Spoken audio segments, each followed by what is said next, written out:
A gente agora vai conhecer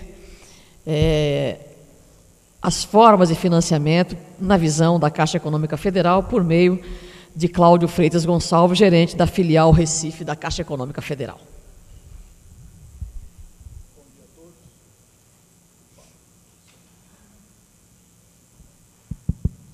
Bom dia a todos, meu nome é Cláudio Freitas e eu sou o gerente de desenvolvimento urbano da Caixa Econômica aqui em Recife e agradeço a Trata Brasil pelo convite para a gente trazer aqui a visão da Caixa sobre as fontes de financiamento do setor de saneamento.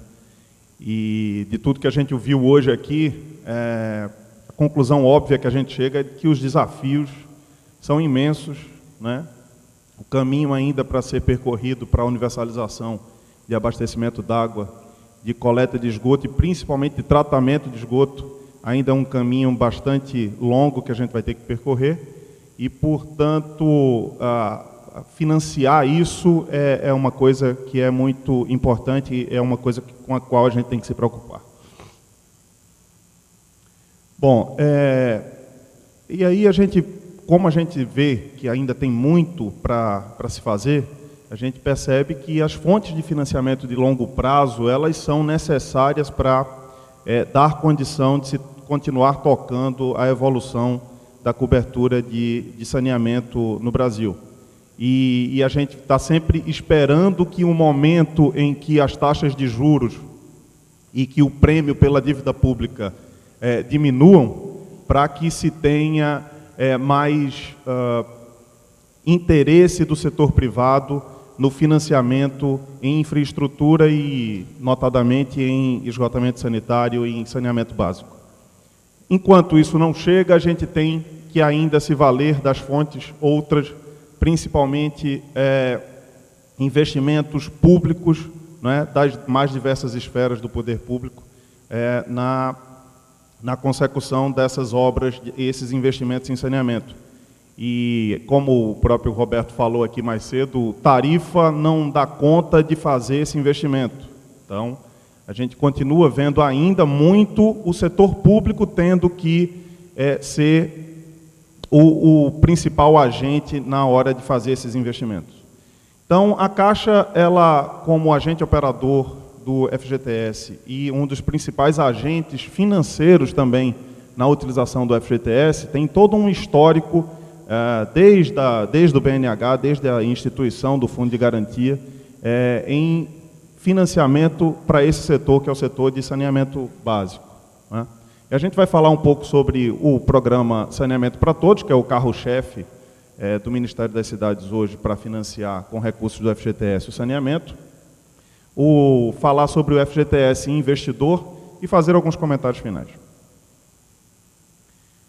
Bom, esse financiamento dos investimentos, você tem o FGTS financiando, notadamente com o Saneamento para Todos, o BNDES também, organismos internacionais de crédito e o mercado de capitais. E a gente espera que o mercado de capitais ele tenha uma participação crescente na medida em que a gente tenha essa redução da taxa de prêmio, do prêmio da dívida pública, né? E temos também recursos do Orçamento Geral da União e dos orçamentos municipais e estaduais que são aplicados diretamente em saneamento. Bom, já desde a instituição do FGTS, que um dos seus objetivos primordiais foi o de fazer investimento. Ele era um fundo que veio a ser constituído e a fonte de recursos era destinada a investimento em habitação, saneamento e infraestrutura. E desde a sua instituição, antes com o BNH e depois com a Caixa, a Caixa passou a ser o principal agente financeiro e além de agente operador do FGTS. Então, aqui a gente tem o marco legal do FGTS, quem são os atores envolvidos, né? O Conselho Curador, que representa o governo, a sociedade civil e que dá norte a todos os investimentos que são feitos com os recursos do FGTS, o Ministério das Cidades como gestor das aplicações, a Caixa Econômica como agente operador e agente financeiro. Existem outros agentes financeiros a operar com recursos do FGTS. mas a Caixa Econômica é também agente operador por mandato dado pelo Conselho Curador do FGTS. A PGFN faz a execução fiscal e o Ministério do Trabalho e Emprego fiscaliza os recolhimentos. Eu trago aqui um quadro com os investimentos que vão ser feitos, né, nesse período 2011-2014 em saneamento, investimentos no âmbito do PAC 2. Então, trago aqui separado por modalidade: água, esgoto, drenagem, resíduos sólidos e elaboração de projetos, um total de 45 bilhões de reais que serão investidos no PAC 2 em saneamento. No PAC 1, 2007 a 2010, foram investidos 28 bilhões de recursos Caixa e BNDES em saneamento. E a gente tem aí outros 45 para esse período 2011-2014.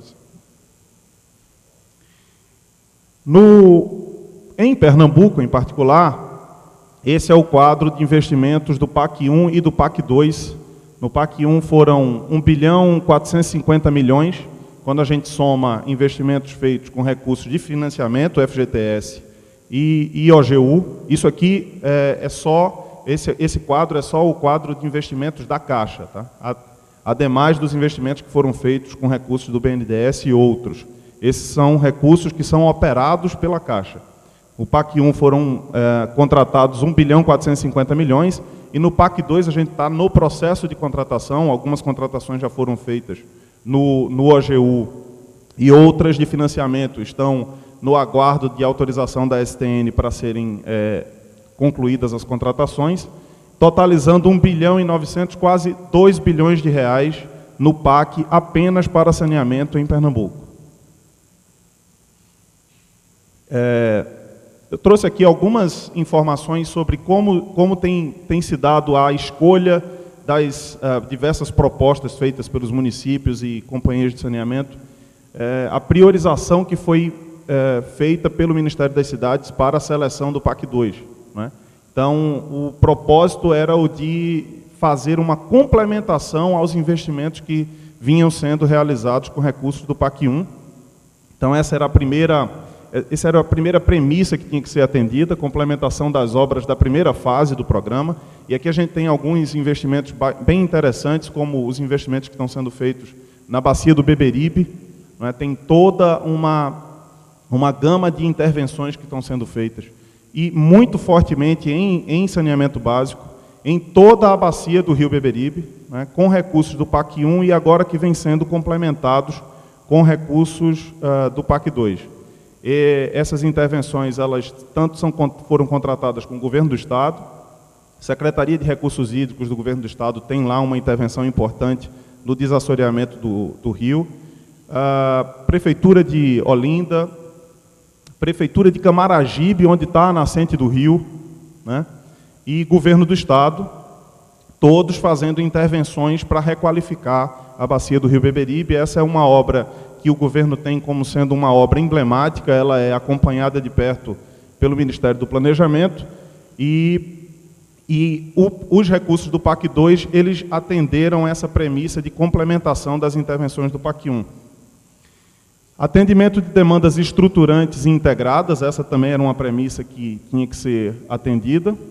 Projetos de engenharia prontos ou em estágio avançado de preparação, essa também é uma premissa bem importante, porque alguns aqui já falaram da dificuldade que é fazer o investimento em obras de engenharia quando se tem projetos mal elaborados, que requerem diversas reprogramações e diversas reformulações no curso da obra. Então, uma premissa importante era essa, de que os projetos de engenharia deveriam já estar prontos e com licenciamento ambiental. Tá?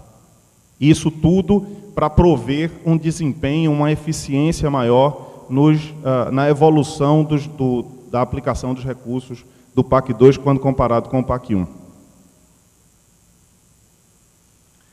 Bom, então, como carro-chefe do programa de recursos do FGTS é o Programa Saneamento para Todos, vou falar aqui um pouco sobre o que é esse programa.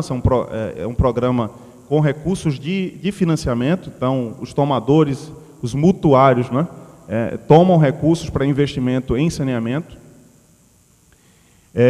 O objetivo do programa é promover a melhoria das condições de saúde e qualidade de vida da população por meio de ações integradas e articuladas de saneamento básico, no âmbito urbano, com outras políticas setoriais, por meio de empreendimentos financiados ao setor público e ao setor privado. Então, o programa Saneamento para Todos, ele tem modalidades tanto para financiar setor público como para financiar setor privado. Os recursos do programa do Saneamento para Todos, mutuários públicos e privados, são provenientes do orçamento constante do Plano de Contratações e Metas Físicas do FGTS, rubrica Saneamento, que é anualmente instituída por meio da instrução normativa do gestor da aplicação, no caso, o Ministério das Cidades.